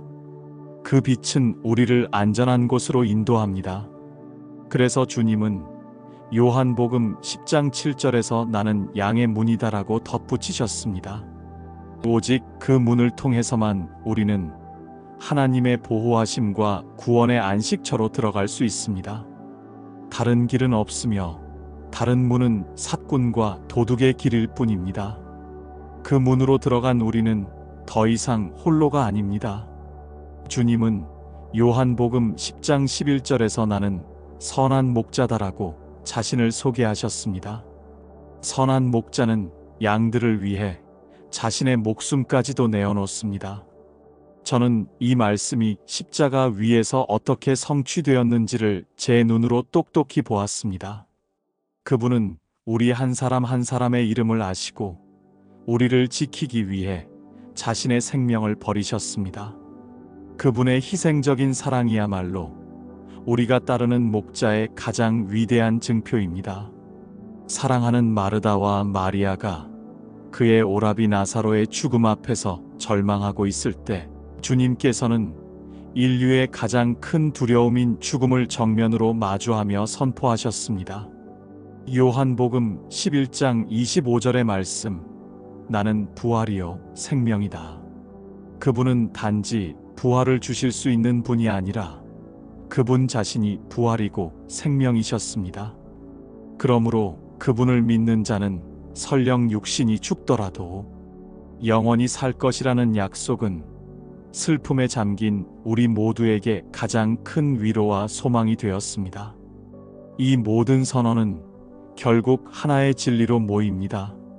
제 동료였던 도마가 길을 물었을 때 주님께서는 요한복음 14장 6절에서 가장 근본적인 자기 선언을 하셨습니다. 나는 길이요 진리요 생명이다. 하나님 아버지께로 나아가는 다른 길은 없습니다. 세상의 철학이나 지혜가 아닌 오직 예수 그리스도 그분만이 유일한 길이요 흔들리지 않는 진리요 영원한 생명이십니다. 마지막으로 주님께서는 다락방에서 우리에게 당신과 우리의 관계를 설명해 주셨습니다.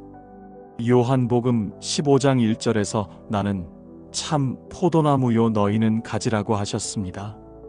이 비유는 우리의 모든 생명력과 존재의 의미가 어디에 뿌리내리고 있는지를 보여줍니다. 가지가 나무에 붙어 있지 않으면 아무 열매도 맺을 수 없고 말라버려지듯 우리 또한 주님 안에 거하지 않으면 아무것도 할 수 없습니다. 그분과의 친밀하고 살아있는 연결만이 우리 삶을 의미 있고 풍성하게 만듭니다. 이 7가지 선언은 그분이 누구이신지에 대한 다채로운 그림이자 우리가 그분 안에서 무엇을 누리게 되는지에 대한 영원한 약속입니다. 제가 기록한 모든 사건들, 특히 사람들이 기적이라 부르는 일들에는 하나의 분명한 목적이 있었습니다. 저는 단지 사람들을 놀라게 하거나 신비로운 이야기를 전하기 위해 붓을 든 것이 아닙니다. 제가 목격한 모든 놀라운 일들은 그 자체로 끝나는 현상이 아니라 더 위대한 실체를 가리키는 표적이었습니다. 길가의 표지판이 목적지를 알려주지만 스스로 목적지가 아닌 것처럼 제가 기록한 표적들은 모두 단 한 분, 예수께서 하나님의 아들 그리스도이심을 가리키고 있습니다. 그 표적들을 통해 여러분이 보고 믿음에 이르도록 돕는 것, 그것이 제 기록의 심장입니다. 모든 것은 갈릴리 가나의 한 혼인 잔치에서 시작되었습니다. 잔치의 흥을 돋우던 포도주가 떨어졌을 때 주님께서는 하인들에게 명하여 돌 항아리에 물을 채우게 하셨습니다. 유대인의 정결 예법에 따라 놓여있던 텅 빈 항아리들이었습니다. 그 물이 순식간에 최상의 포도주로 변하는 것을 보았을 때 저는 단순한 기적 이상의 의미를 느꼈습니다. 그것은 낡고 형식만 남은 율법의 시대가 가고 생명과 기쁨이 넘치는 은혜의 시대가 도래했음을 알리는 선포와 같았습니다. 요한복음 2장 11절에 기록했듯이 예수께서 이 첫 표적을 갈릴리 가나에서 행하여 그의 영광을 나타내심에 제자들이 그를 믿으니라. 이것이 바로 표적의 역할입니다. 영광을 드러내고 그 영광을 본 자들을 믿음으로 이끄는 것입니다. 광야에서 5,000명을 먹이신 오병이어의 표적도 마찬가지입니다. 허기진 군중들은 기적적으로 주어진 보리떡과 물고기에 열광했지만 주님께서는 그들의 육체적 배고픔을 넘어 영혼의 굶주림을 보셨습니다.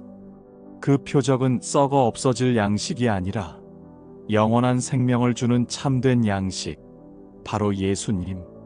자신을 믿음으로 받아들여야 한다는 더 깊은 진리를 가리키는 손가락이었습니다.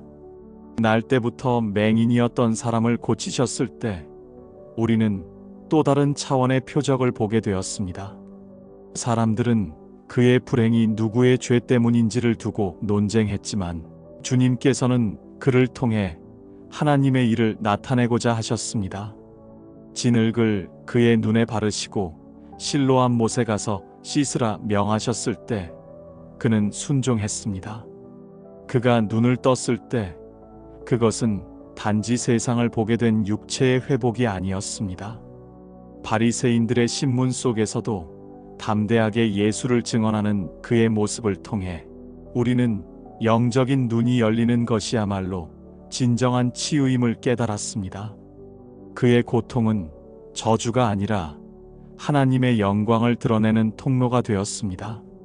모든 표적의 절정은 죽은 나사로를 다시 살리신 사건이었습니다. 이미 죽어 무덤에 갇힌 지 나흘이나 지나 썩은 냄새가 진동하는 절망의 현장에서 주님은 당신이 부활이요 생명임을 몸소 증명해 보이셨습니다.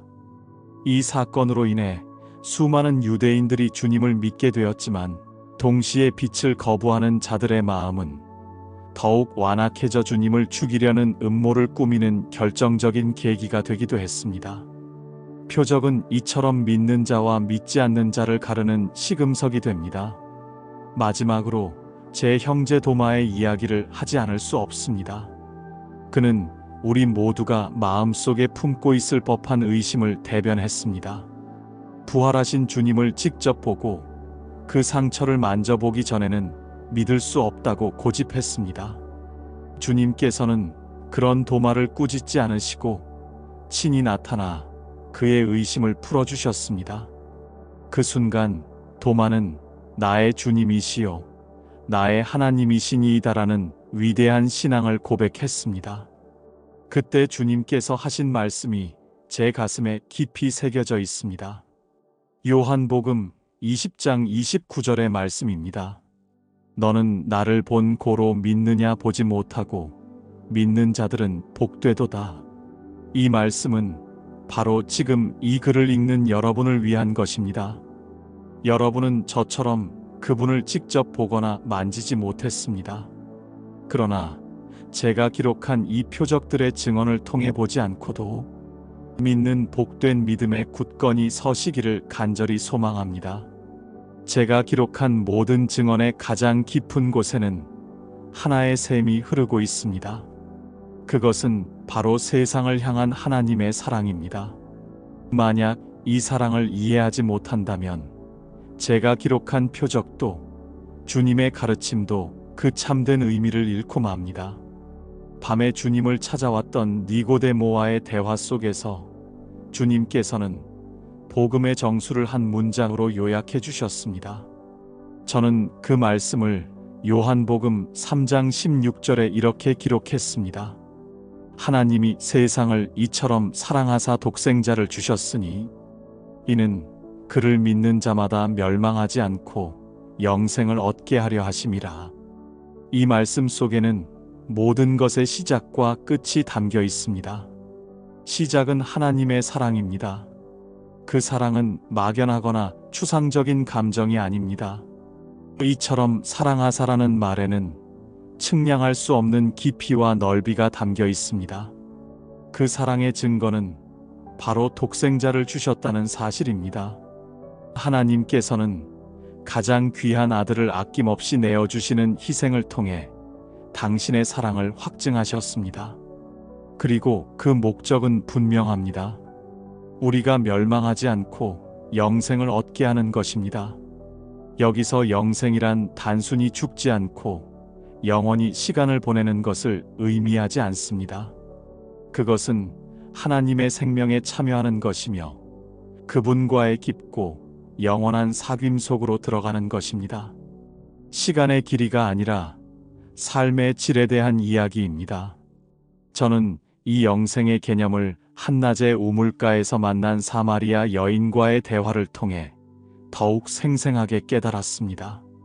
사람들의 눈을 피해 물을 기르러 나왔던 그 여인은 마음속 깊은 곳에 채워지지 않는 갈증을 안고 살아가던 사람이었습니다. 주님께서는 그 여인에게 육신의 목마름을 해결해주는 우물물이 아닌 영원히 목마르지 않는 생수를 주겠다고 약속하셨습니다. 그 생수는 바로 주님께서 주시는 영생이며 한 번 마시면 그 사람 속에서 영생하도록 솟아나는 샘물이 될 것이라고 말씀하셨습니다. 밖에서 길어와야 하는 물이 아니라 내 안에서부터 끊임없이 흘러나오는 생명의 샘.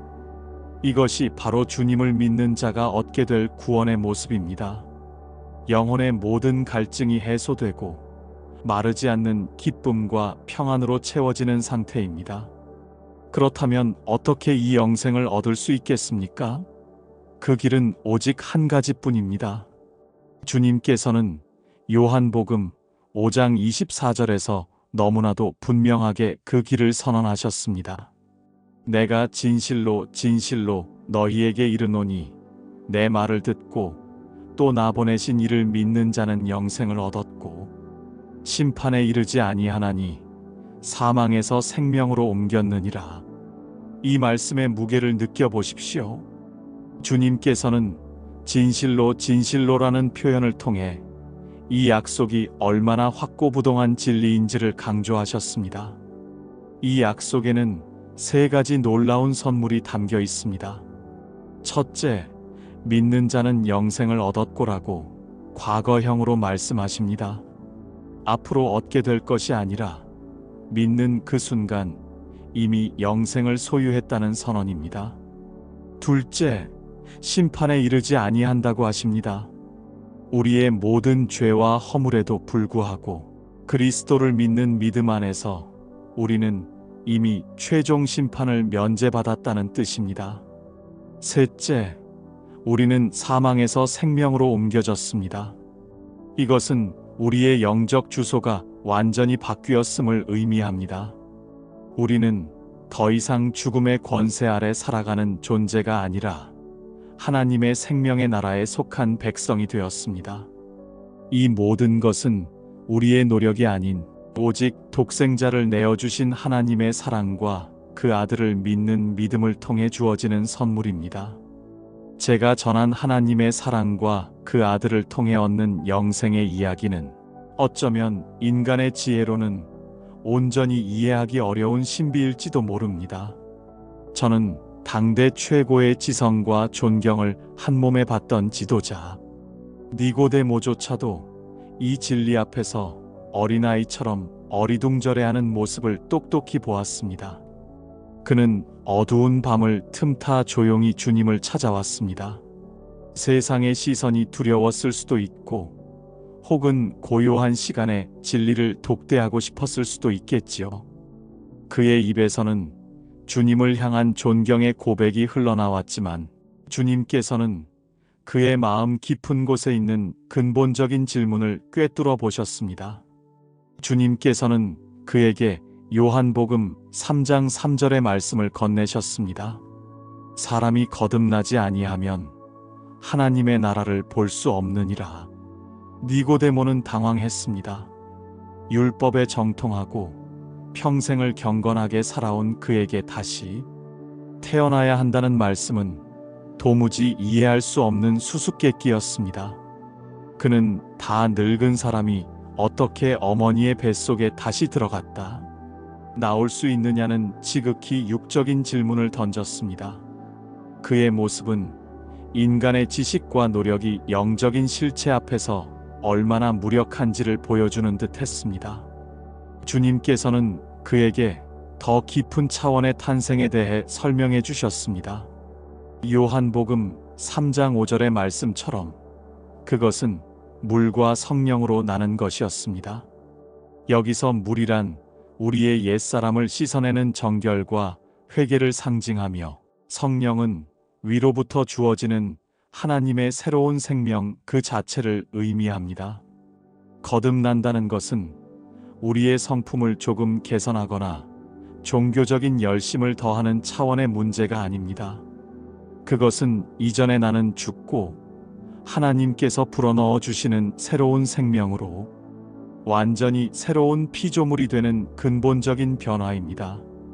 바람이 어디에서 와서 어디로 가는지 우리가 알 수 없지만 그 존재를 분명히 느끼는 것처럼 성령으로 나는 일 또한 우리의 이해를 초월하는 신비로운 하나님의 역사입니다. 이 새로운 생명으로 태어난 자들을 주님께서는 결코 고아와 같이 내버려 두지 않으셨습니다. 주님께서 우리 곁을 떠나 아버지께로 돌아가셔야 할 때가 가까워졌을 때 저희 제자들은 슬픔과 두려움에 휩싸였습니다.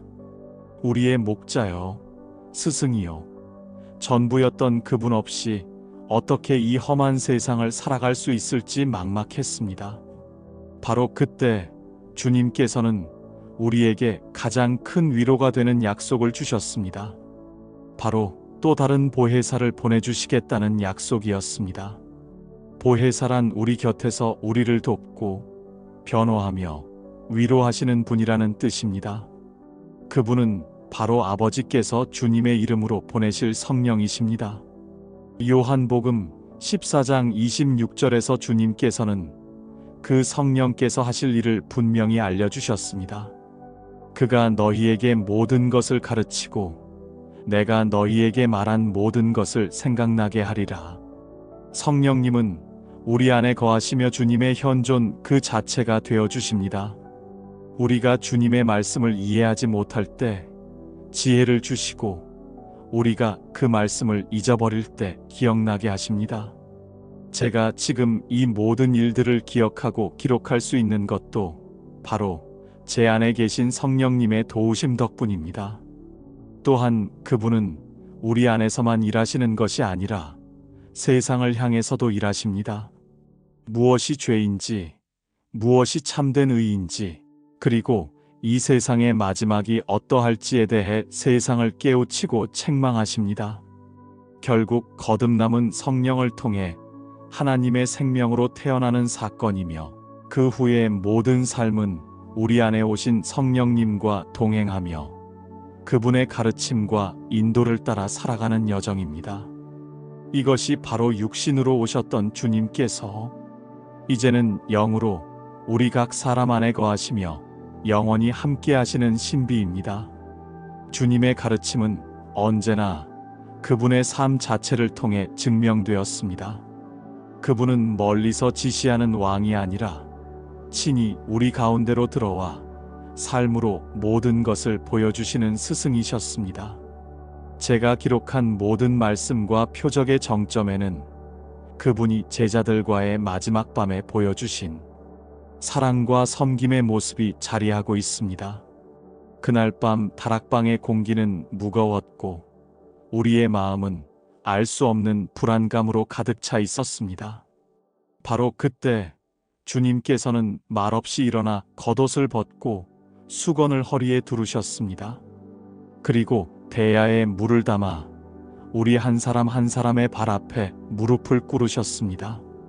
주인이자 스승이신 분이 종이 하는 가장 천한 일, 곧 먼지 묻은 제자들의 발을 씻기시는 모습은 우리 모두에게 큰 충격이었습니다. 베드로는 황급히 손사래를 치며 만류했지만 주님께서는 이것이 당신과 상관을 맺기 위해 반드시 필요한 일이라고 말씀하셨습니다. 그분의 손길이 제 발에 닿았을 때 저는 그저 발의 더러움이 씻겨나가는 것이 아니라 제 안의 교만과 이기심이 함께 씻겨나가는 듯한 깊은 울림을 느꼈습니다. 발 씻김을 마치신 주님께서는 다시 옷을 입고 자리에 앉아 그 의미를 설명해 주셨습니다. 요한복음 13장 15절의 말씀처럼 내가 너희에게 행한 것 같이 너희도 서로 행하게 하려 하여 본을 보였노라. 이것은 세상의 질서를 완전히 뒤엎는 선언이었습니다. 가장 높은 자가 가장 낮은 자를 섬기는 것, 이것이 바로 하나님 나라의 원리이며 우리가 따라야 할 유일한 길이었습니다. 그 섬김의 본을 보이신 후에 주님께서는 우리에게 새로운 계명을 주셨습니다. 요한복음 13장 34절의 말씀입니다. 새 계명을 너희에게 주노니 서로 사랑하라. 내가 너희를 사랑한 것 같이 너희도 서로 사랑하라. 이웃을 내 몸과 같이 사랑하라는 옛 계명과 무엇이 달라서 새 계명이라고 하셨을까? 저는 오랫동안 묵상했습니다. 그 차이는 사랑의 기준에 있었습니다. 이제 우리가 따라야 할 사랑의 기준은 우리 자신이 아니라 바로 주님께서 우리를 사랑하신 것 가치가 되었습니다. 그것은 조건 없는 사랑이며 자격 없는 자를 먼저 찾아가는 사랑이고 끝까지 인내하며 기다려주는 사랑이며 마침내 발을 씻기는 자리까지 낮아지는 겸손한 사랑입니다. 그리고 이 사랑이야말로 세상이 우리를 보고 주님의 제자임을 알아보게 될 유일한 증표라고 말씀하셨습니다. 그렇다면 그 사랑의 가장 위대한 모습은 무엇이겠습니까?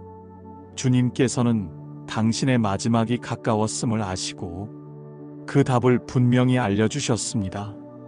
요한복음 15장 13절의 말씀, 사람이 친구를 위하여 자기 목숨을 버리면 이보다 더 큰 사랑이 없나니.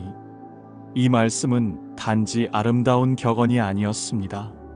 그것은 몇 시간 뒤 갈보리 언덕 위에서 온몸으로 성취될 당신의 운명에 대한 예고였습니다. 주님께서는 우리를 더 이상 종이라 하지 않으시고 친구라 불러주셨습니다. 그리고 그 친구들을 위해 자신의 전부, 곧 생명을 아낌없이 내어주심으로써 가장 큰 사랑을 몸소 확증하셨습니다. 그 십자가의 사랑이야말로 우리가 받은 사랑의 깊이이며 우리가 실천해야 할 사랑의 궁극적인 목표입니다. 발을 씻기신 섬김에서 시작하여 서로 사랑하라는 새 계명을 주시고 마침내 십자가에서 목숨을 버리심으로 주님께서는 사랑이 무엇인지 온전히 보여주셨습니다. 우리가 주님과 함께 했던 마지막 밤들, 그리고 그분이 십자가를 지시기까지의 모든 과정은 제 기억 속에 영원히 지워지지 않을 그림으로 남아 있습니다. 그 길은 고통과 슬픔으로 가득했지만 그 속에서 저는 인간의 상상을 초월하는 순종과 사랑을 목격했습니다. 겟세마네 동산의 어둠 속에서 주님께서 땀방울이 핏방울처럼 되도록 기도하시던 모습을 저는 잊을 수 없습니다. 그분은 다가올 고난의 잔을 피하고 싶으셨을 인간적인 고뇌를 숨기지 않으셨습니다. 그러나 그 기도의 끝은 언제나 아버지의 뜻을 향한 온전한 순종이었습니다. 당신을 잡으러 온 자들 앞에서 베드로가 칼을 휘둘렀을 때 주님께서는 그를 막으시며 아버지께서 주신 잔을 내가 마시지 아니하겠느냐고 말씀하셨습니다. 그 순간 저는 깨달았습니다. 주님의 십자가는 우연한 사고나 악인들의 승리가 아니라 세상을 구원하시려는 아버지의 계획에 아들이 온전히 순종하는 거룩한 예식이라는 것을 말입니다. 그리고 마침내 갈보리 언덕, 그 십자가 아래에 섰을 때 저는 세상의 모든 소음이 멎는 듯한 기분을 느꼈습니다. 조롱하는 소리, 우는 소리, 못 박는 소리가 뒤섞인 혼돈 속에서 저는 세상의 죄를 짊어지신 어린 양의 침묵을 보았습니다. 십자가는 로마 제국이 사용하는 가장 끔찍한 형벌의 도구였지만 그 순간 그곳은 하나님의 사랑이 가장 선명하게 드러나는 제단이었습니다. 사랑은 말로만 증명되지 않습니다. 사랑은 상처로 입증됩니다. 우리를 위해 찢기신 그분의 몸과 흘리신 피야말로 우리를 향한 하나님의 사랑이 얼마나 크고 깊은지를 보여주는 영원한 증거입니다. 그 참혹한 고통 속에서도 주님의 사랑은 멈추지 않았습니다. 숨이 끊어져 가는 마지막 순간에도 주님께서는 십자가 아래서 슬픔에 잠겨 있던 당신의 어머니 마리아와 저를 번갈아 보셨습니다. 그리고 어머니에게는 저를 아들로, 제게는 어머니를 맡기셨습니다. 온 인류를 구원하시는 우주적인 사역의 정점에서 그분은 가장 연약한 한 개인의 아픔을 외면하지 않으셨습니다. 이것이야말로 우리를 향한 주님의 사랑이 얼마나 구체적이고 인격적인지를 보여주는 장면이었습니다. 마침내 모든 일이 끝나가던 순간 주님께서는 마지막 숨을 거두시기 직전 온 힘을 다해 외치셨습니다. 제가 요한복음 19장 30절에 기록한 그 말씀, 다 이루었다. 이 외침은 결코 패배자의 탄식이 아니었습니다. 그것은 모든 임무를 완수한 승리자의 선언이었습니다. 무엇을 다 이루셨다는 것입니까?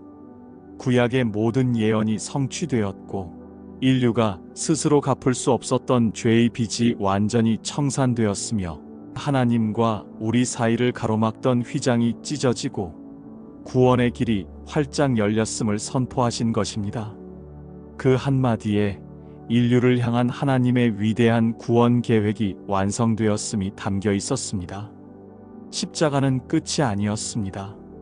그것은 모든 것을 새롭게 시작하는 위대한 완성이었습니다.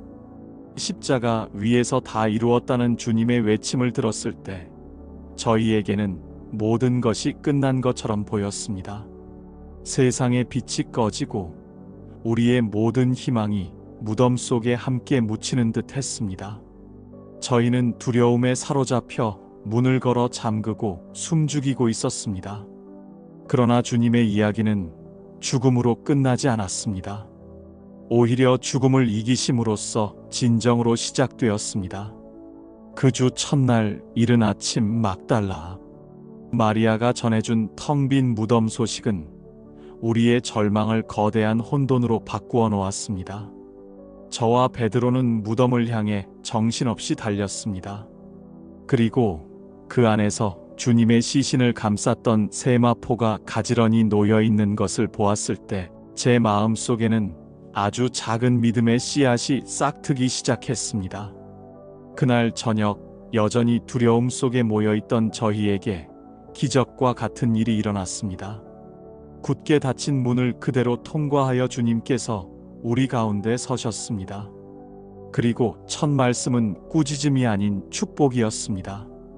요한복음 20장 19절의 말씀처럼 너희에게 평강이 있을지어다. 그분의 음성을 듣고 못자국 난 손과 창에 찔린 옆구리를 직접 보았을 때 우리의 슬픔은 비로소 기쁨으로 변했습니다. 죽음의 상처는 이제 부활의 가장 영광스러운 증거가 되었습니다. 그 자리에서 주님께서는 저희를 향해 숨을 내쉬며 말씀하셨습니다. 제가 요한복음 20장 22절에 기록한 대로 성령을 받으라고 명하셨습니다. 태초에 하나님께서 흙으로 빚은 사람에게 생기를 불어넣어 살아있는 존재가 되게 하셨던 것처럼 주님의 그 숨결은 실패와 두려움으로 죽어있던 저희를 새로운 피조물로 다시 태어나게 하는 능력이었습니다. 그것은 단순히 용서받는 것을 넘어 이제 새로운 사명을 감당할 힘을 부여받는 순간이었습니다. 그 힘과 함께 사명이 주어졌습니다. 요한복음 20장 21절의 말씀, 아버지께서 나를 보내신 것 같이 나도 너희를 보내노라. 이 말씀의 무게는 실로 엄청났습니다. 이제 우리는 더 이상 주님을 따르던 제자, 무리에 머무는 것이 아니었습니다. 우리는 아버지께서 아들을 보내셨던 그 목적을 이어받아 세상 속으로 보냄받은 자들이 되었습니다. 주님의 사역이 이제 우리의 사역이 된 것입니다. 이 사명이 얼마나 크고 놀라운 은혜 위에 세워졌는지를 주님께서는 디베랴 바닷가에서 다시 한번 보여주셨습니다. 그곳에는 주님을 3번이나 부인했던 깊은 죄책감에 시달리던 베드로가 있었습니다. 주님께서는 그에게 3번 물으셨습니다. 요한복음 21장 17절의 기록처럼 내가 나를 사랑하느냐? 그것은 그의 상처를 찌르기 위함이 아니었습니다. 3번의 부인을 3번의 사랑 고백으로 덮어주고 치유하시려는 주님의 따뜻한 배려였습니다. 그의 사랑을 확인하신 주님께서는 그에게 벌이 아닌 새로운 사명을 주셨습니다. 내 어린 양을 먹이라. 실패한 그를 다시 신뢰하시고 당신의 가장 소중한 양떼를 맡기신 것입니다. 이 모습은 우리의 사명이 우리의 완벽함이나 자격에 근거하는 것이 아니라 넘어짐을 용서하시고 다시 일으켜 세우시는 주님의 사랑에 뿌리내리고 있음을 보여줍니다. 부활은 주님 한 분의 승리로 끝나지 않았습니다. 그것은 우리 모두를 위한 새로운 시작이었고 평강과 능력과 사랑에 기반을 둔 영원한 사명의 출발점이었습니다. 이제 제 이야기의 끝을 맺으려 합니다. 제가 평생에 걸쳐 증언하고자 했던 것은 한 위대한 인물의 생애가 아닙니다. 저는 여러분에게 한낱 스쳐 지나가는 역사 속 영웅을 소개하고자 이 글을 쓴 것이 아닙니다. 제가 기록한 분은 태초부터 계셨던 말씀이시며 보이지 않는 하나님의 보이는 형상이시고 우리 가운데 오신 하나님의 현현 그 자체이셨습니다. 이 모든 기록의 목적은 처음부터 단 하나, 제가 요한복음 20장 31절에 명확히 밝혔듯이 여러분이 예수께서 하나님의 아들 그리스도이심을 믿고 그 이름을 힘입어 영원한 생명을 얻게 하려는 것입니다. 그분은 당신이 누구이신지를 여러 번에 걸쳐 친히 선포하셨습니다. 나는 생명의 떡이다. 나는 세상의 빛이다. 나는 선한 목자다. 나는 길이요 진리요 생명이다. 나는 부활이요 생명이다. 나는 참 포도나무다. 이 장엄한 선언들은 단 하나의 진리를 향합니다. 주님을 떠나서는 참된 생명도 바른 길도 영원한 구원도 없다는 것입니다. 그분은 여러 선택지 중 하나가 아니라 유일하고 완전한 해답이십니다. 그분은 말씀으로만 가르치지 않으셨습니다. 그분의 사역은 수많은 표적과 사랑의 행위로 가득 차 있었습니다. 가나의 혼인 잔치에서 물을 포도주로 바꾸신 첫 표적부터 병든 자를 고치시고 굶주린 5,000명을 먹이시고 죽은 나사로를 살리신 일에 이르기까지 그 모든 기적들은 사람들을 놀라게 하기 위함이 아니었습니다. 그것은 하나님 나라가 이미 우리 가운데 임했음을 알리는 징표였으며 그 모든 표적의 끝은 언제나 믿음을 향한 따뜻한 초청이었습니다. 그 모든 가르침과 표적의 정점에는 십자가가 있습니다. 주님께서는 제자들의 발을 씻기심으로 가장 낮은 자리에서 섬기는 사랑의 본을 보이셨고 마침내 십자가 위에서 다 이루었다고 선포하심으로 온 인류의 죄를 대신 짊어지셨습니다. 세상의 눈으로 볼 때 그 죽음은 비참한 실패였지만 믿음의 눈으로 볼 때 그것은 가장 낮은 자리에서 이루어진 가장 위대한 승리였습니다. 그 섬김과 희생이야말로 우리를 향한 하나님 사랑의 결정체였습니다.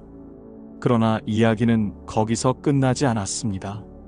주님께서는 죽음을 이기고 부활하셨고 제자들에게 성령을 약속하시며 당신이 시작하신 그 위대한 사명을 우리에게 맡기셨습니다. 이제 이 모든 증언은 시대를 넘어 오늘을 살아가는 당신에게로 향합니다. 이 이야기는 당신과 무관한 옛 이야기가 아닙니다.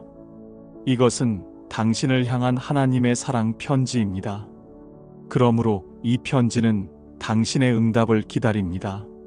주님께서 이토록 당신을 사랑하셨다는 사실 앞에서 당신은 그 사랑을 온전히 받고 있습니까? 만약 그 사랑의 깊이를 조금이라도 깨달았다면 당신은 오늘 누구를 용서하고 누구의 발을 씻기며 살아가야 하겠습니까? 물론 우리의 믿음은 연약하고 자주 넘어집니다. 저 또한 그러했고 제 형제 베드로는 주님을 3번이나 부인하기까지 했습니다. 그러나 중요한 것은 우리의 완벽함이 아닙니다. 주님께서는 우리의 연약한 믿음을 결코 포기하지 않으신다는 사실입니다.